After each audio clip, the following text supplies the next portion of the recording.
ಒಬ್ಬೊಬ್ಬರು ಅದಕ್ಕೆ ಒಂದೊಂದು ರೀತಿಯಿಂದ ರಿಯಾಕ್ಟ್ ಮಾಡಿದ್ರು, ಪ್ರತಿಕ್ರಿಯೆ ತೋರಿಸಿದ್ರು.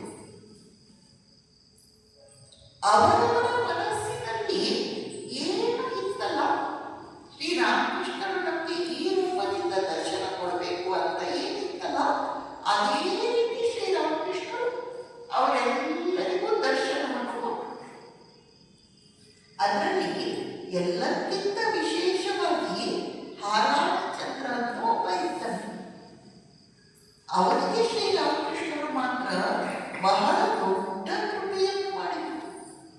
ಅದೇನು ಅಂದ್ರೆ, ಶ್ರೀರಾಮಕೃಷ್ಣರು ತಮ್ಮ ಪಾದವನ್ನು ಎತ್ತಿ ಅವನು ನಮಸ್ಕಾರ ಮಾಡಲಿಕ್ಕೆ ಉದ್ದಟ ಮಲಗಿದ್ದಾಗ ಅವರ ತಲೆಯ ಮೇಲೆ ತಮ್ಮ ಪಾದವನ್ನು ಇಟ್ಟರು.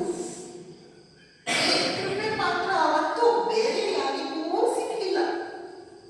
ಅವನ ಮೇಲೆ ಇವತ್ತು ವಿಶೇಷ ಆಶೀರ್ವಾದ.